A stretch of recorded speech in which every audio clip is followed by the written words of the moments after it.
আসসালামু আলাইকুম রহমতুল্লাহি ওবরকাতুহু। সম্মানিত দর্শক, জুলাই এবং আগস্ট ২০২৪ সনে আমাদের দেশে যে সকল নির্মম হত্যাকাণ্ড ঘটেছে, সেই হত্যাকাণ্ডগুলোর মধ্যে যেগুলো ছাত্রলীগ ঘটিয়েছে, যেগুলো পুলিশ ঘটিয়েছে, সেগুলোর বিচার হচ্ছে এবং এটা হতেই হবে। কিন্তু পর্দার আবার উল্টো দিকের কিছু দৃশ্য রয়েছে। সে দৃশ্যগুলো হলো যে ক্ষমতায় থাকার জন্য আওয়ামী লীগ, ছাত্রলীগ, যুবলীগ এবং সরকারের অনুগত পেটোয়া বাহিনী, সেটা পুলিশ হোক, মিলিটারি হোক, তারপর বিজিবি হোক কিংবা আনসার, ভিডিবি, সকলেই কিন্তু জনগণের উপর জুলুম করেছে, অত্যাচার করেছে।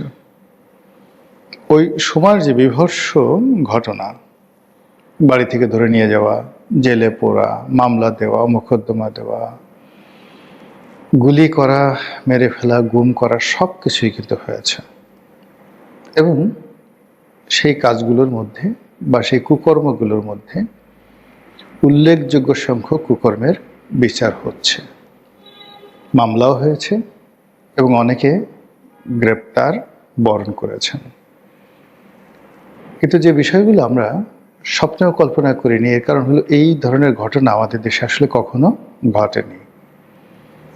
আমাদের দেশে অতীতে সরকারের বিরুদ্ধে সশস্ত্র যুদ্ধ হয়েছে, বিপ্লব হয়েছে, বিপ্লব করার চেষ্টা করা হয়েছে। বঙ্গবন্ধু জামানাতে জাসদ, তারপর পূর্ব বাংলার সর্বহারা পার্টি সহ আরও দেশের দক্ষিণ পশ্চিমাঞ্চলে অনেকগুলো যে বামপন্থী সংগঠন, অনেকটা নকশাল আদলের সংগঠন, তারা মূলত এরকমভাবে অস্ত্র হাতে ঘোরাফেরা করত এবং মানুষকে হত্যা করত সরকারকে বিপদে ফেলার জন্য। কিন্তু সরকার পরিবর্তন করার জন্য না, একটা নতুন বিপ্লব করার জন্য কিংবা সরকারকে নাস্তানাবুদ করার জন্য তারা একটা বিপ্লবের একটা ছক তারা করত, যেটিকে নকশাল আন্দোলনের সমপর্যায়ের আন্দোলন মনে করা হতো। তো এটি জিয়াউর রহমানের জমানা পর্যন্ত অব্যাহত ছিল, আর এরশাদের জমানাতে এসে ধীরে ধীরে কমতে থাকে এবং ৯১ সন থেকে রীতিমতো একেবারে জিরোতে চলে যায়। তা আমরা সেই সময় সশস্ত্র আন্দোলন দেখেছি। এই বাংলাদেশে একটা দূতাবাসে হামলা হয়েছে, একজন রাষ্ট্রদূতকে উঠিয়ে নেওয়া যাওয়া হয়েছে জাসদের নেতৃত্বে। এই বাংলাদেশে একেবারে স্বরাষ্ট্রমন্ত্রীর বাসভবন ঘেরাও করে সেখানে আক্রমণ চালানো হয়েছে। এই ঘটনা বাংলাদেশে ঘটেছে। তারপর সামগ্রিক যে বিপ্লব, অভ্যুত্থান, পাল্টা অভ্যুত্থান, এ তো কত যে ঘটেছে প্রকাশ্যে অপ্রকাশ্যে তার কোনো ইয়াত্তা নেই। আমাদের দেশে আনসার বিদ্রোহ হয়েছে। তারপর সেই সচিবালয়ের যারা কর্মকর্তা কর্মচারী, তারা সচিবালয় থেকে সদল বলে বের হয়ে এসে গণজাগরণ মঞ্চ করেছে। এত বিস্তৃত বললাম এই কারণে যে আন্দোলন কত প্রকার এবং কি বাঙালি জাতি এই স্বাধীনতার পরে ৭১ থেকে আজ অবধি বহুবার বিভিন্ন ফর্মে তারা দেখেছে। কিন্তু ২০২৪-এর জুলাই আগস্ট মাসে পর্দার একদিকে যা হয়েছে, এত বীভৎস ঘটনা আমাদের রাষ্ট্রশক্তি কখনো ঘটায়নি, সরকারি দল কখনো ঘটায়নি। আবার একই সঙ্গে ঠিক জুলাই আগস্ট বিপ্লবের পরে যখন অন্তর্বর্তীকালীন সরকার এলো, আমাদের মোহ কাটতে থাকলো, আমাদের চিন্তা চেতনার দ্বার উন্মুক্ত হতে থাকলো এবং আমরা ভাবতে শুরু করলাম যে এটি কেন হলো, কিভাবে হলো। ঠিক সেই সময়টিতে অনেকগুলো বিষয় সামনে চলে এলো, আমরা দেখতে পেলাম এবং এটি প্রমাণিত। জুলাই এবং আগস্ট বিপ্লবের ওই সময়টিতে অস্ত্রধারী দেশি এবং বিদেশি লোকজন, আবার বলছি অস্ত্রধারী দেশি এবং বিদেশি লোকজন, তারা সরাসরি পুলিশের উপর গুলি ছুঁড়েছে, আইনশৃঙ্খলা রক্ষা বাহিনী সদস্যের উপর গুলি ছুঁড়েছে, তারাই বিভিন্ন সরকারি স্থাপনাগুলোতে আগুন ধরিয়ে দিয়েছে এবং একই সঙ্গে সাধারণ যারা সিভিলিয়ান তাদের উপর নির্বিচারে গুলি চালিয়ে অনেককে হত্যা করেছে। এবং আশ্চর্য ব্যাপার হলো যে অস্ত্র দিয়ে এই হত্যাকাণ্ডগুলো ঘটানো হয়েছে, এগুলো যেন তেন মানের অস্ত্র নয়, সর্বোচ্চ মানের মারণাস্ত্র, যেগুলো যারা সিভিলিয়ান বেসামরিক নাগরিক তাদেরকে এই অস্ত্র দেওয়া হয় না এবং এই অস্ত্র কোনো অবস্থাতেই বেসামরিক নাগরিকদের হাতে যাওয়ার কথা নয়। যেগুলোকে 7.62 বোরের রাইফেল এবং এগুলো অটোমেটিক স্বয়ংক্রিয় এবং এগুলোর মধ্যে যে মেশিন গান, সাবমেশিন গান কিংবা AK-47 মতো মারণাস্ত্র ঠিক এই বোরের গুলি দিয়ে চালিত হয়। তো এই অস্ত্র নিষিদ্ধ, আমাদের দেশে নিষিদ্ধ, পুলিশের কাছে, আর্মির কাছে, অন্যান্য বাহিনীর কাছে এই অস্ত্র রয়েছে সীমিত আকারে।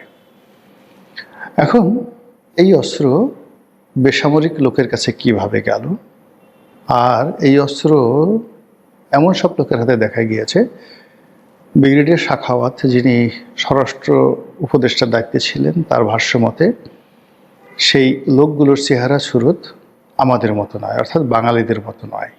কাদের মতো? হয়তো আফগানিস্তানের লোকের মতো, হয়তো পাকিস্তানের মতো, হয়তো আমেরিকার মতো, তিনি ডিটেলস বলেননি, কিন্তু তার কাছে সেই ভিডিও ফুটেজগুলো রয়েছে। তো এই বিষয়গুলো নিয়ে আলোচনা হচ্ছে, দিন যত যাচ্ছে আলোচনা বাড়ছে, বিতর্ক বাড়ছে। 2 নম্বর হলো যে পুলিশ যাদেরকে হত্যা করেছে তার কারণে পুলিশের বিরুদ্ধে মামলা হয়েছে, বহু পুলিশ জেলখানাতে, বহু পুলিশ পলাতক, বহু পুলিশ চাকরিচ্যুত হয়েছে, ভালো কথা। কিন্তু পুলিশকে যারা মেরেছে তাদের কি বিচার হবে না?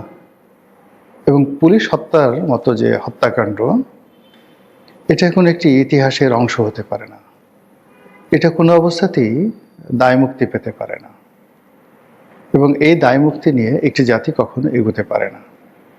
তো সেই অর্থে গত 17 মাসের যে হানিমুন পিরিয়ড, অর্থাৎ ডক্টর মোহাম্মদ ইউনূস ক্ষমতা আসার পরে প্রথম 3-4 মাস সবাই এটাকে হানিমুন পিরিয়ড মনে করে সরকারকে বিব্রত করেনি।